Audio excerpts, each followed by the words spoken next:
Je pensais avoir tout compris de la vie. L'existence, l'amour, le travail, tout le reste. Je m'appelle Théophile Moreau. J'ai 38 ans, je suis né et j'ai grandi dans le Val-de-Loire, et je dirige une petite entreprise de bâtiments prospères à Tours. Rien de tape à accent Graveleuil, juste du travail honnête avec les mains abîmées et des plans couverts de traces de café et de sueur. Si vous aviez besoin de refaire une cuisine, de reconstruire une terrasse ou de remettre toute une maison en état avant l'été, j'étais votre homme. J'avais lancé l'affaire à 26 ans avec une vieille camionnette, une caisse à outils rouillée et une sacrée volonté de faire mes preuves. Les premières années, j'enchaînais les semaines de 80 heures et je dormais parfois dans le véhicule quand le chantier finissait tard et que l'hôtel était trop loin. Petit à petit, j'avais bâti une réputation. Vers 30 ans, j'avais 2 équipes complètes sous mes ordres et un revenu qui me permettait enfin de souffler. C'est à cette période qu'Isolde est revenue dans ma vie. Nous nous étions croisés des années plus tôt par des amis communs, mais rien n'en était sorti à l'époque. J'étais encore en train de grimper les échelons et elle venait tout juste d'obtenir sa carte professionnelle dans l'immobilier. Avance rapide jusqu'à un barbecue de juillet, un de ces rassemblements décontractés dans un jardin avec des chaises en plastique et des saucisses grillées qui passent mieux avec de la moutarde et des éclats de rire, et la voilà. Isolde avait une présence, vous savez? Cheveux châtains attachés en queue de cheval négligée, posture assurée, une robe légère bleue toute simple qui lui allait pourtant à merveille. Elle avait ce rire qui attirait les gens comme un aimant. Ni bruyant ni forcé. Juste naturel et vivant. Nous avons accroché ce soir-là comme de vieux amis qui attendaient le bon moment. À la fin du mois, nous nous voyions régulièrement. Elle était fine, vraiment fine. Elle savait parler aux gens, les cerner, les charmer et conclure une affaire sans jamais paraître insistante. Elle entrait dans une pièce remplie d'inconnus et la moitié d'entre eux souriaient au bout de 5 minutes. Et je dois l'avouer, j'aimais être l'homme à son bras. Nous sommes sortis ensemble 2 ans avant de nous marier lors d'une petite cérémonie près de la Loire. Pas de grand mariage, pas d'ostentation. Juste une poignée de personnes de confiance, un bout de rivière derrière nous et le vent qui emportait nos vœux vers les arbres. C'était une de ces journées d'automne fraîches où l'air semble pur et où tout sent la terre humide et les possibilités. Je me souviens avoir pensé, voilà. C'est le genre de paix pour laquelle les hommes travaillent toute leur vie. Nous ne voulions pas d'enfants. Non pas que nous ne les aimions pas, j'ai des neveux et nièces que j'adore, mais parce que nous apprécions notre vie telle qu'elle était. Nous voulions la liberté. Des matins avec des crêpes et du café noir sur la terrasse. Des escapades le week-end sans sac à langer ni babysitter à appeler. Des soirées où nous pouvions rentrer tard, enlever nos chaussures et nous affaler sur le canapé sans marcher sur des jouets. Notre maison se trouvait en périphérie de Tours, suffisamment à l'écart pour avoir l'impression d'avoir quitté la ville sans être trop loin d'un magasin de bricolage. Elle avait une terrasse couverte que j'avais construite moi-même, avec des fauteuils à basculer, des carillons qu'elle avait choisis au marché. Elle avait du goût pour la décoration, ton neutre, beaucoup de plantes, et ça sentait toujours la lavande et la bougie du moment. Un endroit où l'on entrait et où tout semblait à sa place. Nos habitudes étaient bien rodées. Elle s'occupait des visites et des appels clients, je gérais les commandes de matériaux et les contrôles techniques. Nous nous retrouvions à la maison vers 18 heures. Elle ouvrait une bouteille de vin, je décapsulais une bière. Elle me parlait des acheteurs difficiles qui voulaient un évier campagnard dans un appartement, et je me plaignais des contrôleurs avec leurs dossiers et leurs airs supérieurs. Puis nous préparions le dîner, quelque chose de simple, du poulet poêlé, des pâtes, des tacos le mardi. Nous mangions au comptoir de la cuisine, pas à table, et ça nous plaisait. Familier. Comme si nous ne jouions à rien pour personne. Elle allumait des bougies pendant que nous regardions de vieux polars ou des documentaires sur les catastrophes aériennes et les sectes. Nous finissions sous ce plaid en laine un peu usé que sa tante nous avait offert le premier Noël. Elle avait toujours froid, même en été. Je ne compte plus le nombre de fois où je lui lançais le plaid sans qu'elle demande. C'était devenu une habitude, un rythme, un de ces langages amoureux discrets que personne n'enseigne jamais. Pour le monde extérieur, nous avions l'air parfait. Et à l'intérieur, je le croyais aussi. Je n'étais pas aveugle aux petites disputes, tout le monde en a. Parfois elle levait les yeux au ciel quand j'oubliais d'enlever mes chaussures. Je me renfermais quand elle réservait nos week-ends sans me consulter. Mais nous revenions toujours. Les excuses venaient facilement entre nous. Vite à pardonner. Encore plus vite à rire à nouveau. Avec le recul, c'est peut-être ça qui m'a empêché de voir les choses plus tôt. J'étais à l'aise. Content. Peut-être même un peu trop fier de la vie que nous avions construite ensemble. Je pensais que nous étions sur la même longueur d'onde. Les mêmes rêves, les mêmes objectifs. Je lui faisais confiance comme je faisais confiance au montant que je clouais dans chaque mur de cette maison, solide, droit et fait pour durer. Mais si j'ai appris une chose, c'est que les fissures sont parfois déjà là. On ne les voit simplement pas tant que la lumière ne tombe pas au bon angle. Et quand elle est tombée, tout a changé. Ça a commencé petit comme un clou desserré qu'on ne remarque pas jusqu'à ce que la lame de parquet craque sous le pas. Au début, je me disais simplement qu'Isolde était fatiguée. L'immobilier, c'est usant. Des clients qui vous tirent dans tous les sens, des visites le week-end, des coups de fil à la chaîne. Je n'ai jamais douté de son investissement. C'est une chose que j'ai toujours respectée chez elle où elle pouvait en remontrer à la moitié des gens que je connaissais. Mais ensuite, quelque chose a basculé. Je me souviens d'un vendredi soir au début du printemps. Nous devions dîner avec mon ami Lucas et sa femme, juste des burgers et des bières chez eux. Isolde m'a appelé une heure avant pour dire qu'elle était épuisée. Qu'elle avait eu 3 visites de dernière minute et qu'elle n'avait plus l'énergie de sortir.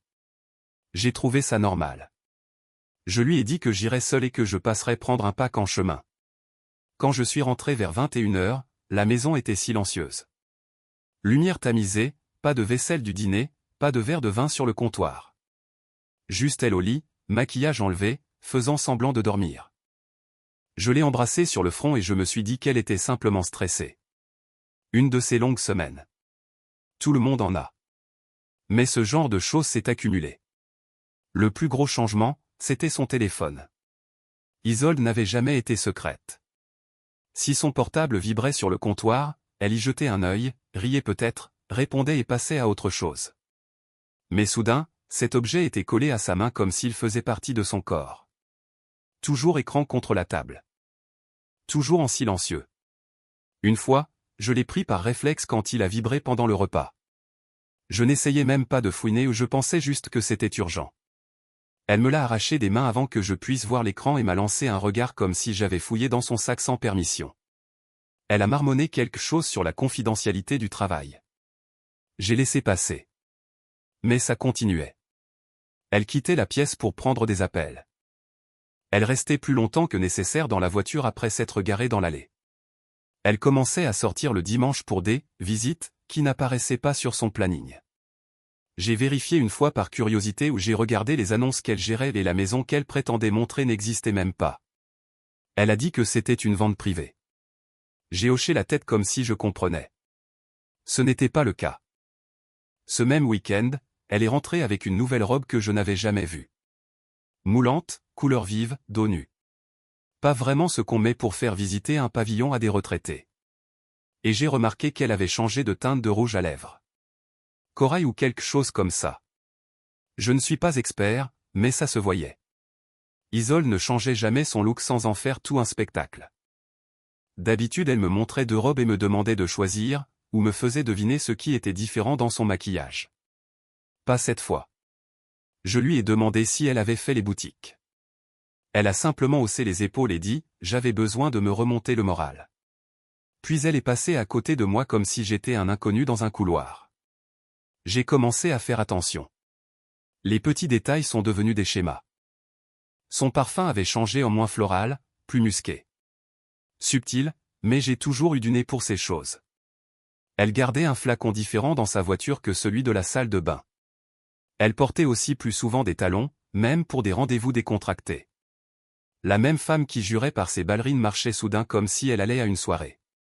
Pourtant, je gardais le silence. Je ne suis pas du genre jaloux. Jamais été. J'ai une entreprise à faire tourner et une maison à entretenir.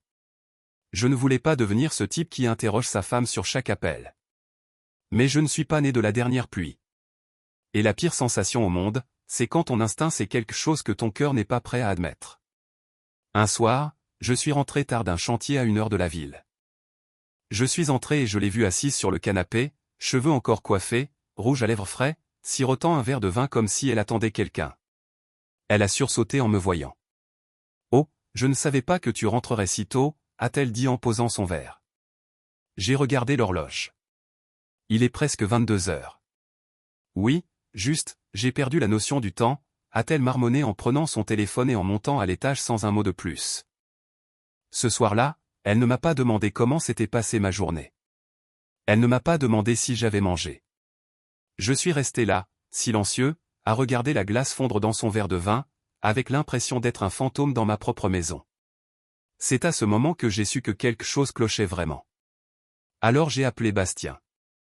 Bastien et moi, on se connaît depuis longtemps, on jouait au foot au lycée et on est resté en contact. C'est un de ces types qui a transformé son hobby informatique en métier à 6 chiffres dans la cybersécurité. Il porte des suites en été et boit plus de café qu'un détective dans un film des années 90. Il ne pose pas beaucoup de questions sauf si on le paie. Je lui ai demandé un service. Discret. Je lui ai dit que j'avais besoin de voir ce qui se passait sur le téléphone d'Isolde, messages, photos, historique GPS, tout. Il a haussé les sourcils mais n'a rien dit. Il a juste hoché la tête et demandé le modèle. Je lui ai donné un double de son téléphone professionnel qu'elle avait laissé pendant une douche un soir. Il a fait une sorte de magie logicielle qui me dépassait complètement, et 2 jours plus tard, j'avais accès à tout ce qu'elle faisait sur son portable en temps réel. Messages, journaux d'appel, agenda, localisation. Il l'avait configuré pour que je puisse tout voir depuis ma tablette comme si je regardais les informations. Je ne voulais pas en arriver là. Mais je ne voulais pas non plus être le dernier à connaître la vérité. Parce qu'au fond, je la connaissais déjà. Je me souviens encore du premier message qui est apparu sur le flux miroir. Il était 18h12 un mercredi. J'étais assis dans ma camionnette après une longue journée à poser du carrelage dans la cuisine d'un client en sueur, courbaturé et avec envie d'une bière. J'ai sorti la tablette que Bastien avait préparée et j'ai vu son nom s'allumer. Message entrant de Maël Architecte. Au début, j'ai plissé les yeux. Architecte ? Isolde n'avait jamais parlé d'un Maël. Et je connais bien son milieu. Quand on passe assez de temps dans l'immobilier, on croise la plupart des gens qui conçoivent et construisent les biens. J'ai même travaillé côte à côte avec certains sur des rénovations. Mais Maël ? Jamais entendu parler. Puis j'ai lu le message. J'ai hâte de te revoir, chérie. Le week-end dernier était incroyable. Même heure dimanche ? Mon estomac s'est serré comme une clé à molette qui tombe d'une échelle. Chérie ? J'ai fixé l'écran pendant une bonne minute. Mon cœur ne s'emballait pas. Mes poings n'étaient pas serrés. Je n'ai rien jeté. Ça m'a surpris. J'avais toujours pensé que si je surprenais quelqu'un en train de parler comme ça à ma femme, je perdrais mon calme. Mais non. Je suis resté là, immobile et silencieux, comme si j'étais debout sur un lac gelé. J'ai fait défiler vers le haut. Il y avait des messages qui remontaient à plusieurs semaines. Certains coquins, d'autres anodins. Quelques-uns qui m'ont crispé la mâchoire. Elle avait été prudente, pas de photos, pas de nom précis mais le ton y était. Des blagues entre eux. Des références à « notre endroit ». Beaucoup de « j'aimerais que tu sois là » et « je pense à toi ». Et il n'était pas architecte. Quelques clics plus tard, j'avais son nom complet. Maël Dumont. Profil Instagram grand ouvert. Tagué dans des vidéos dans une salle de sport du centre-ville, en train de faire des pompes et de vanter des compléments alimentaires. Il avait un de ces visages aux mâchoires sculptées, barbe taillée, yeux faussement profonds qui devaient marcher sur les femmes au foyer qui cherchent un sens entre le yoga et le brunch. Le genre de type qui porte des débardeurs et cite des phrases motivationnelles sur le « grain » et « elle » héritage. Ce n'était pas un architecte. C'était un coach sportif. Et Isolde faisait semblant de prospecter des appartements pendant qu'elle le retrouvait. J'ai continué à faire défiler, en prenant des captures d'écran de chaque message, horodatage et photos. Certains pouvaient paraître innocents hors contexte, « j'ai adoré te voir aujourd'hui » ou « tu étais magnifique » mais j'avais le contexte. J'avais la chronologie. Je savais exactement où elle était quand elle les envoyait. Et je n'ai rien dit. Pas encore. Voyez-vous, il y a quelque chose dans le fait de construire des maisons depuis les fondations qui apprend la patience. On ne coule pas du béton sur un sol meuble. On le prépare. On s'assure que les fondations peuvent supporter le poids avant de commencer à empiler les briques. C'est comme ça que j'ai abordé la situation. Brique par brique. Je n'allais pas la confronter avec une moitié d'histoire et la laisser la retourner à son avantage. Alors j'ai observé. J'ai attendu. J'ai continué à vivre comme si rien n'avait changé. Elle rentrait avec le même grand sourire.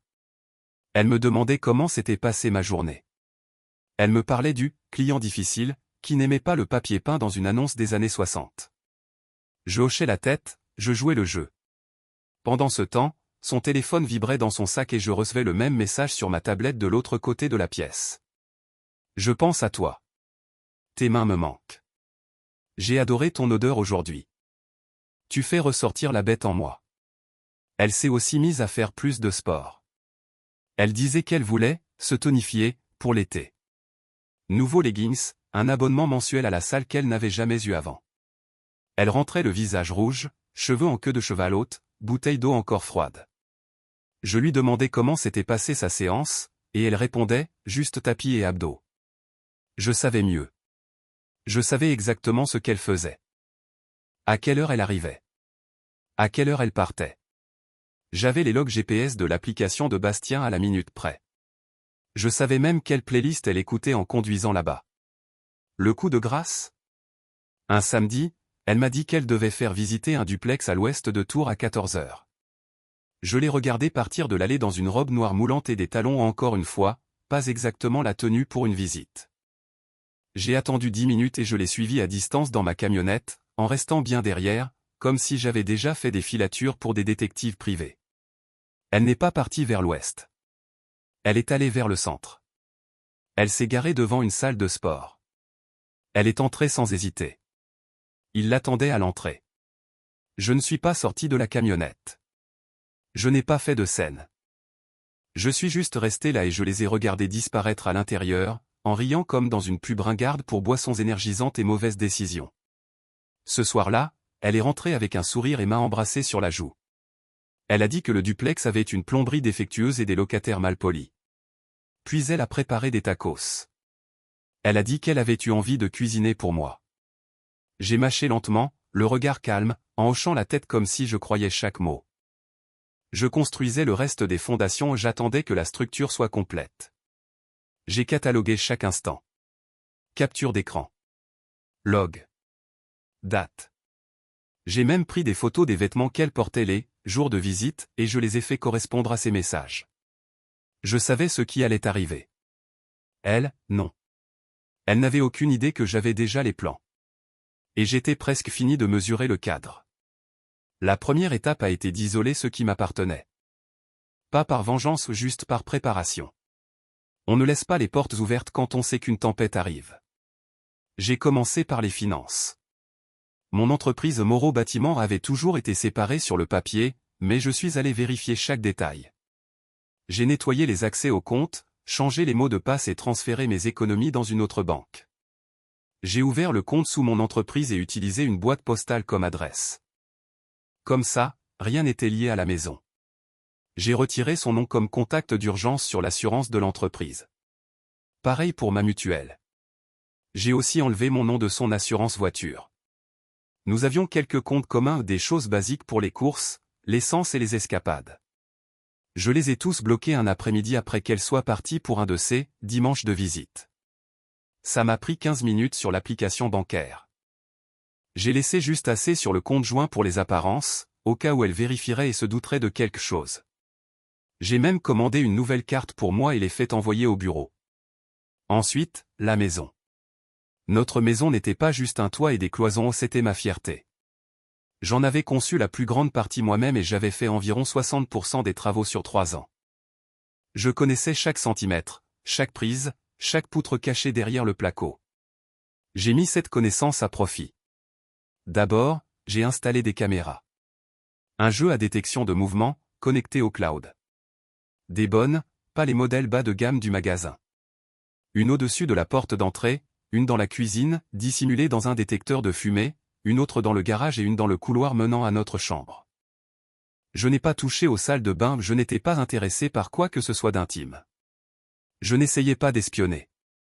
Je collectais des preuves, pour m'assurer que si quelque chose arrivait, j'avais des reçus.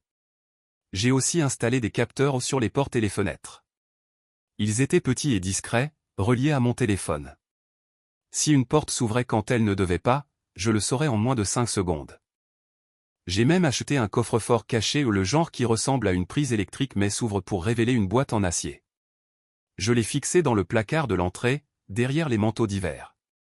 Dedans, j'ai mis une clé USB avec tous les messages sauvegardés, une copie de notre livret de famille et un petit enregistreur audio qui contenait quelques-unes de ces conversations téléphoniques qu'elle avait faites sur haut-parleur dans le salon en pensant que je n'étais pas là.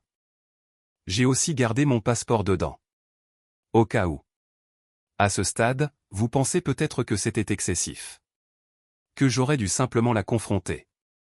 Peut-être avez-vous raison. Mais quand on a travaillé 20 ans à construire quelque chose, sa vie, son nom, sa maison, on ne met pas tout à terre parce qu'on a vu de la fumée. On attend. On vérifie le câblage. On fait une coupe-feu.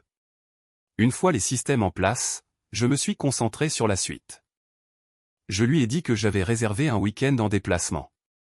J'ai dit qu'un client près d'Amboise voulait que je vienne repérer un patio et un brasero sur mesure, peut-être visiter le terrain avant l'hiver. Cette partie était vraie, j'avais bien un client là-bas. Ce que j'ai omis, c'est que je n'allais nulle part. J'ai dit à Isole que je partirais vendredi matin et rentrerais lundi soir. J'ai laissé un sac de sport près de la porte, rempli de vieilles chaussures et de 2 chemises en flanelle dont je me fichais. J'ai même mis une tasse de voyage dans la camionnette et je me suis assuré qu'elle la voit quand elle m'a embrassé pour me dire au revoir ce vendredi matin. Fais attention à toi, a-t-elle dit sans me regarder dans les yeux. Toi aussi, ai-je répondu. Et je le pensais d'une façon qu'elle n'a pas saisie. Dès qu'elle est partie en voiture, j'ai fait le tour du pâté de maison, je me suis garé à l'arrière et je me suis glissé dans mon bureau détaché au fond du terrain. Ça avait été mon atelier avant que je finisse le sous-sol. Maintenant c'était à moitié rangement d'outils, à moitié coin perso assez confortable pour y passer quelques jours. Il y avait un lit de camp, un petit radiateur et une cafetière. Il y avait même un mini-frigo rempli de restes et de bière. C'est là que je suis resté. Je ne lui ai pas envoyé de texto. Je n'ai pas appelé. J'ai juste laissé le week-end se dérouler comme une trappe prête à se refermer. Depuis ce bureau, je pouvais accéder aux caméras, surveiller les capteurs de mouvement et voir les messages de son téléphone en temps réel. J'avais tout ce qu'il me fallait, des yeux sur la maison, des oreilles à l'intérieur, et un endroit calme pour attendre pendant que les murs se refermaient. Certains pensent que la vengeance est bruyante. Des cris, de la vaisselle cassée. Des portes qui claquent et des pneus qui crissent dans la rue. Mais moi, je crois au silence. Laisser quelqu'un marcher droit dans son propre piège, en pensant qu'il est tranquille. Puis, quand la poussière retombe, il ne reste plus que la vérité et le bruit d'une porte qui se verrouille derrière eux. J'étais retranché dans ce bureau depuis le vendredi. J'ai mangé des sandwichs froids, bu de la bière tiède au point de regretter d'avoir oublié la glace, et dormi par tranches de 2 heures sur un lit de camp plus vieux que mon mariage. Je gardais les lumières basses et les stores fermés. Je n'ai même pas démarré la camionnette une seule fois, au cas où le bruit porterait jusqu'à la maison principale. Si elle avait eu le moindre soupçon que je n'étais pas parti près d'Amboise, tout le plan se serait effondré. Le dimanche a commencé comme n'importe quel week-end tranquille du quartier. Les tondeuses ont démarré vers 8 heures. Les oiseaux chantaient à la fenêtre comme s'ils auditionnaient pour un dessin animé. J'en étais à ma 2e tasse de café, en regardant le flux de la caméra de la cuisine quand Isolde est descendue. Elle portait une de ses tenues plus habillées, ses jeans taille haute et un chemisier blanc qui n'avait rien à faire un jour de repos. Cheveux faits. Rouge à lèvres mis. Elle ne partait pas pour une visite, je peux vous le dire. Elle faisait les 100 pas dans le salon, en vérifiant son téléphone. Je l'ai regardée taper, puis faire les 100 pas à nouveau. Puis elle a jeté un œil par la fenêtre de devant et a souri. Ce sourire m'a tout dit. 3 minutes plus tard, la caméra du garage l'a capturée. Maël. En sweat à capuche de sport et de jogging, une boisson énergétique à la main comme s'il se croyait encore au lycée. Il n'a pas frappé. Il n'a pas hésité. Il est entré directement par la porte latérale comme s'il habitait là. Elle l'a rejoint à l'entrée, et ils se sont enlacés. Je les ai regardés rire, bras autour l'un de l'autre comme dans un film romantique où je n'existais pas. Ils n'ont pas perdu de temps. Maël a enlevé ses chaussures à l'entrée et l'a suivi à l'étage comme un chien qui sait où sont les friandises. J'ai basculé sur la caméra du couloir à l'étage. Pas de son, juste les mouvements. Elle s'est penchée pour lui murmurer quelque chose, et il lui a pris la main. Ils ont disparu dans la chambre, celle que j'avais construite de mes propres mains. Poutre en bois massif. Moulure sur mesure. Un cadre de lit que j'avais sculpté moi-même un hiver où le travail était calme. J'ai attendu 5 minutes. Peut-être 6. Je leur ai donné juste assez de cordes pour se pendre. Puis je me suis levé, j'ai pris mon téléphone et je suis sorti par la porte de derrière. L'herbe craquait sous mes chaussures. J'ai avancé lentement, non pas parce que j'étais nerveux mais parce que je voulais me souvenir de chaque détail. La façon dont le soleil du matin frappait le bardage. L'odeur du bacon des voisins qui flottait dans l'air.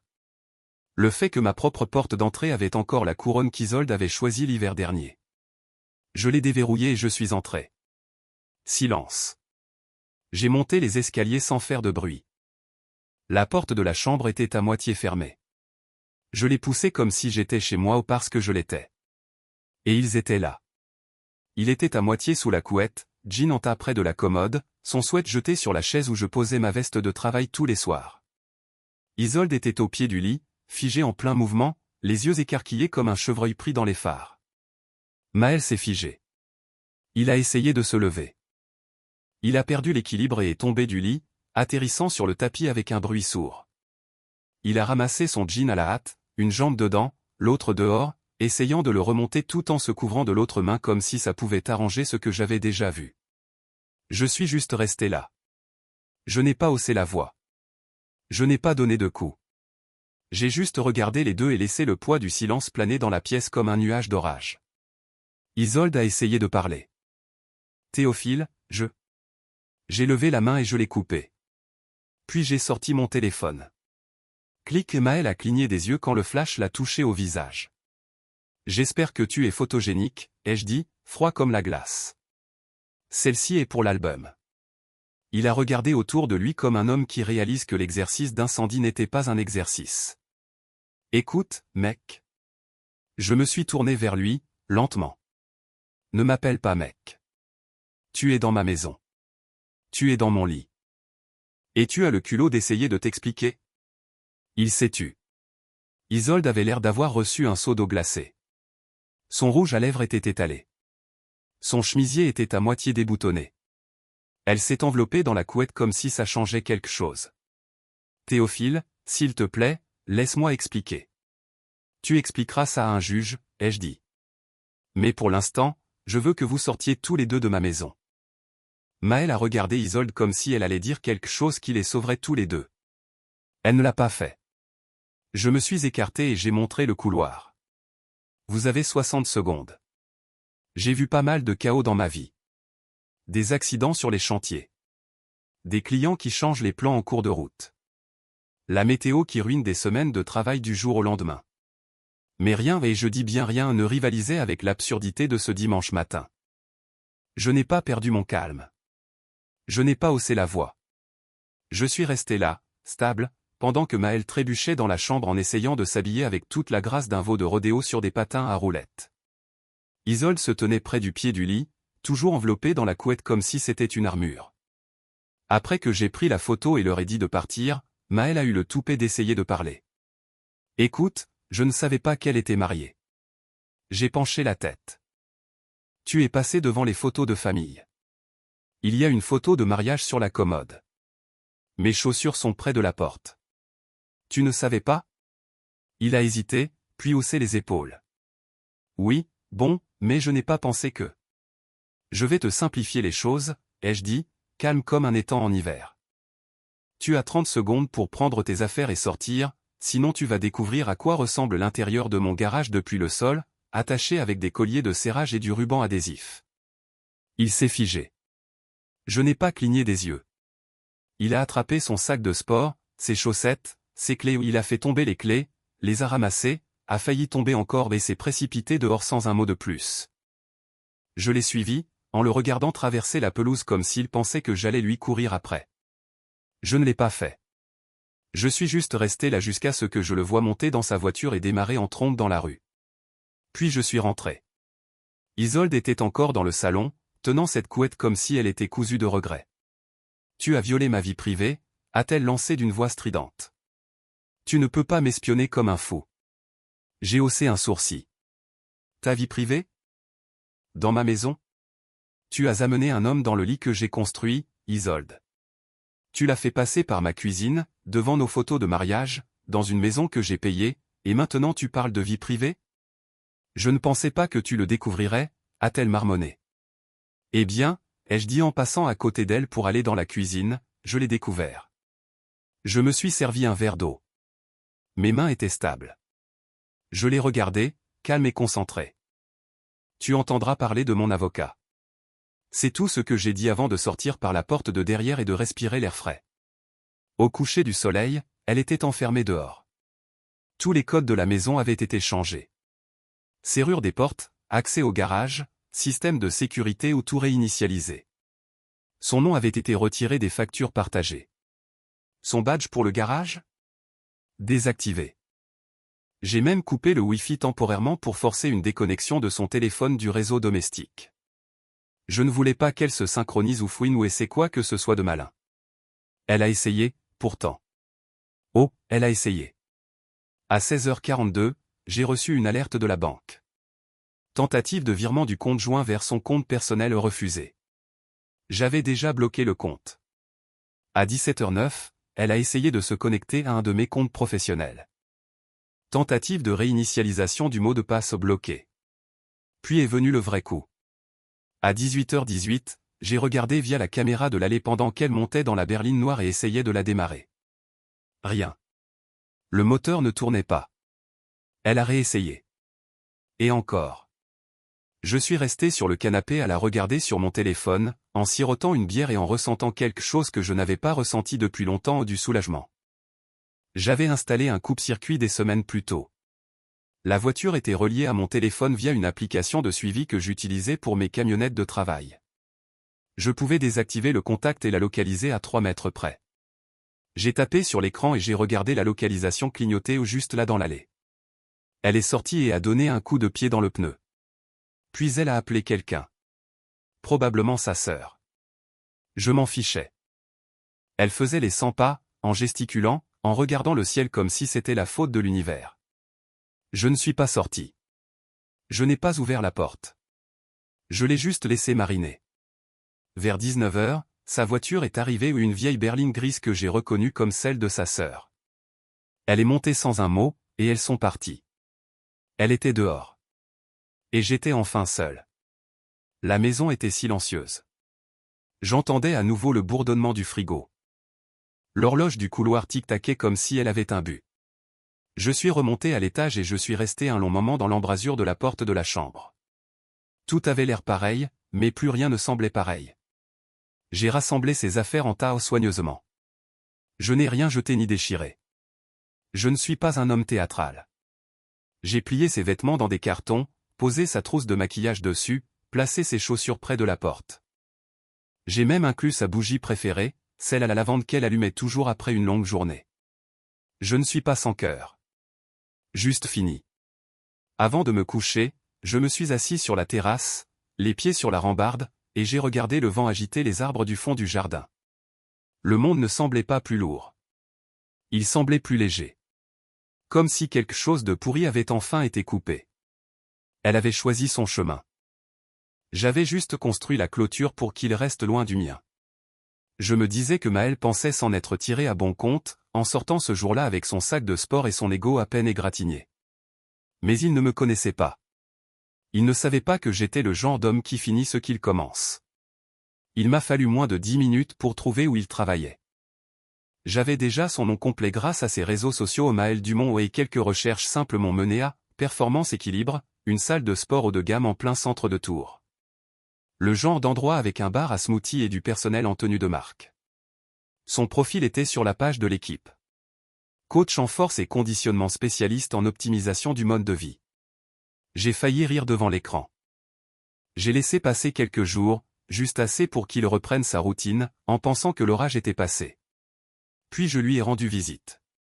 C'était un jeudi, juste après 17h. Heure de pointe.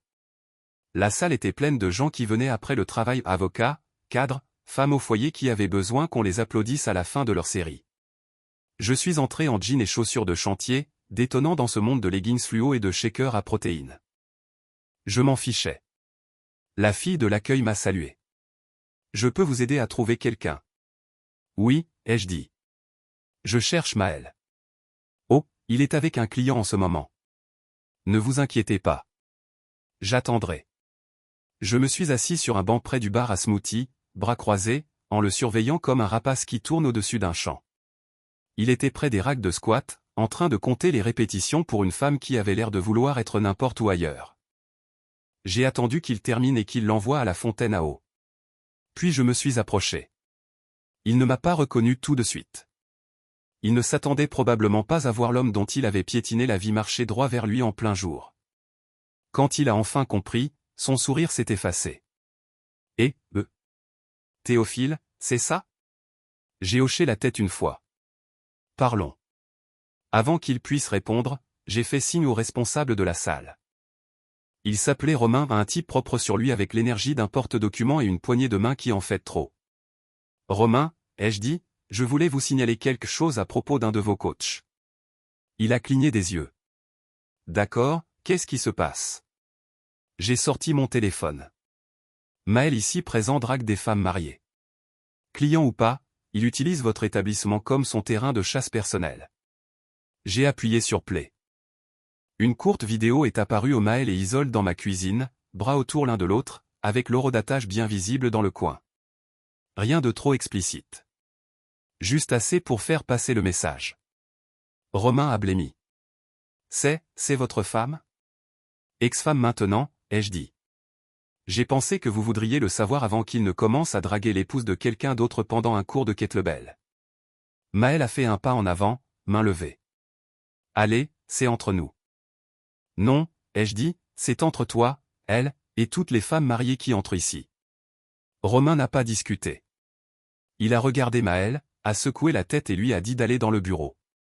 Je pense que nous en avons terminé, ai-je dit en me tournant pour partir. Je n'ai pas haussé la voix. Je n'ai pas fait de scène.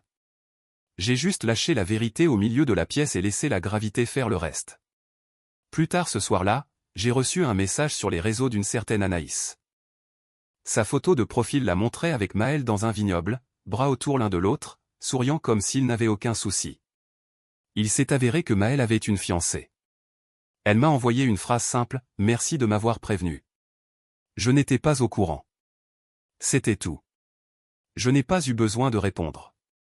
Isolde, pendant ce temps, logeait chez sa sœur dans un pavillon de l'autre côté de la ville. Je le savais parce qu'elle a essayé de me joindre une bonne dizaine de fois au cours des 2 semaines suivantes. Appels. Messages vocaux. Quelques mais. Tous ignorés. Son premier message vocal était plein de colère. « Comment oses-tu m'enfermer dehors, Théophile?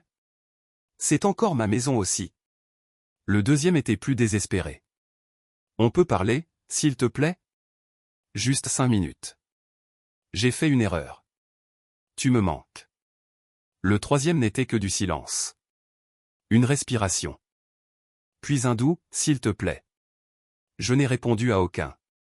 Elle a disparu des radars après ça, pensant probablement que le temps arrangerait les choses. Ça n'a pas été le cas. Pas pour elle. J'ai entendu par la rumeur qu'elle avait été licenciée de son agence. Quelque chose à propos de « problème d'éthique » après une plainte d'un client. Je n'y étais pour rien, mais je n'ai pas été surpris. De mon côté, je continuais à vivre. Le travail était régulier. La maison était calme. Je rentrais dans une vraie paix, pas celle qu'on simule en serrant les dents et en faisant la conversation pendant le dîner. Plus de faux semblants. Plus de nœuds à l'estomac en me demandant si ma femme était vraiment là où elle disait être. La vengeance n'a pas besoin d'être bruyante. Parfois la meilleure est simplement de baisser le volume de leur vie jusqu'à ce qu'il ne reste plus que l'écho de ce qu'ils ont détruit. Le divorce, quand il est bien mené, ressemble beaucoup à une démolition où on ne commence pas à balancer le marteau n'importe comment. On planifie les angles, on connaît les points de pression, et quand le moment est venu, on abat tout proprement. C'est comme ça que j'ai géré le nôtre. J'avais tout ce qu'il fallait. Date, capture d'écran, log GPS, même les images de la maison. Mon avocat, Maître Laurent, le genre d'homme qui porte le même costume marron tous les jours et n'oublie jamais un détail, a regardé les preuves que je lui ai données et a simplement dit « ça ne va pas traîner ». Il avait raison. Isolde a reçu les papiers alors qu'elle était encore chez sa sœur. Je ne l'ai pas fait par cruauté. Je voulais juste qu'elle ne puisse pas revenir dans la maison en faisant comme si ce n'était pas terminé. Quand elle a reçu les documents, elle a encore essayé de m'appeler 2 fois. Le deuxième message vocal était plein de larmes et de nostalgie, avec des phrases comme « on peut arranger ça » et « tu es le seul homme qui m'ait vraiment comprise ». Trop tard. Maître Laurent a déposé pour incompatibilité d'humeur, avec une pièce jointe qui laissait entendre une faute. Nous n'avons pas insisté sur l'adultère au tribunal, nous n'en avions pas besoin. Elle savait que j'avais tout. Un seul regard sur le dossier que mon avocat a glissé sur la table de la médiation et elle a arrêté de me regarder dans les yeux. Elle a essayé d'avoir la maison. Elle prétendait avoir contribué, émotionnellement, à la conception. Laurent a juste haussé un sourcil et sorti une photo de moi en train de couler les fondations avec une date légendée 6 mois avant même que je la rencontre. Elle est passée à la voiture. Elle était déjà à mon nom. Elle a mentionné le chien Rex, notre berger croisé labrador, mais je l'ai coupé net et j'ai dit platement, il ne s'approche même plus de toi. Elle n'a plus discuté après ça. Au final, elle est partie avec quelques meubles, ses vêtements et une pension assez modeste pour ressembler à de la petite monnaie. Elle a continué à réclamer plus. Elle disait qu'elle était habituée à un certain train de vie, comme si le juge allait lui signer un chèque pour avoir trompé et appeler ça un mode de vie. Ça n'a pas marché. Le juge a signé en moins de 2 mois. L'affaire la plus rapide que Laurent ait eue depuis des années, a-t-il dit. Chirurgicale, propre, sans appel, sans drame. Juste une rupture nette. Les retombées sont venues après. Isolde a essayé de limiter les dégâts comme elle savait le faire sur les réseaux sociaux. Elle a posté une mise à jour dramatique sur « tout perdre dans une tornade » et « être trahi par ceux en qui on a confiance ». Elle a ajouté une citation vague sur la guérison et la croissance et mis un filtre qui faisait croire que ses yeux n'avaient pas pleuré depuis une semaine. Mais voilà le problème, les gens parlent. Ses collègues savaient ce qui s'était passé. Ses amis aussi. L'une d'elles, même, a liké un de mes posts quelques jours plus tard. Pas très subtil. Les commentaires sous son post étaient polis au début.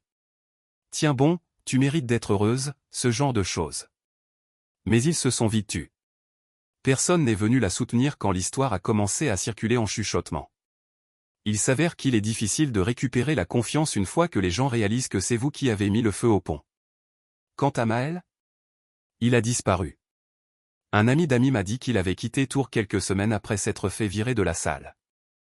La rumeur disait qu'il s'était disputé avec son propriétaire pour des loyers impayés. Je n'ai pas creusé plus loin. Mais quelques mois plus tard, j'ai eu une petite info d'un ancien client qu'il avait vu travailler dans une station-service près de Poitiers. Coupe de cheveux différente. Même sourire forcé. Je m'en fichais assez pour vérifier. J'ai juste hoché la tête et je suis retourné à mon café. La meilleure partie, cependant? Le silence. Après des mois de tension, de mensonges, de doutes et de cette pression dans la poitrine, c'était enfin parti. Je rentrais dans une maison vide, calme et propre, et je ressentais quelque chose que je n'avais pas ressenti depuis longtemps, la paix. Je sortais Rex en promenade sans regarder l'heure. Je réparais des choses dans la maison sans avoir l'impression de devoir me dépêcher pour arriver à un dîner rempli de banalités et de sourires forcés. J'ai même recommencé à sortir avec quelqu'un. Avec prudence. Je ne cherchais pas les feux d'artifice, juste de l'honnêteté. J'ai fini par renouer avec une femme que je connaissais par le travail. Elle s'appelle Solène.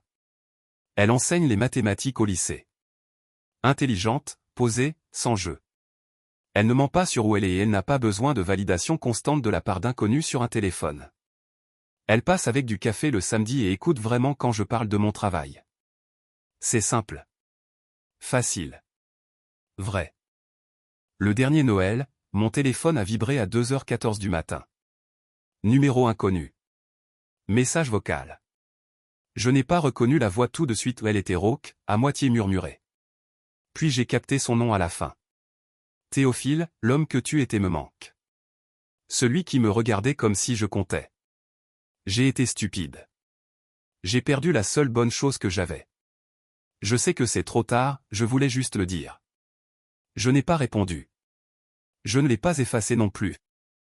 Pas par sentimentalisme, plutôt comme un rappel. De ce que j'ai survécu. De ce que j'ai reconstruit. Parce qu'au bout du compte, elle a perdu la vie que je lui avais donnée. Et j'ai enfin récupéré la mienne. Donnez votre avis dans les commentaires, pensez-vous qu'il est plus gratifiant de prendre quelqu'un en flagrant délit que de simplement s'en aller discrètement? Si vous avez aimé cette histoire, abonnez-vous à la chaîne et n'hésitez pas à nous laisser un « j'aime ».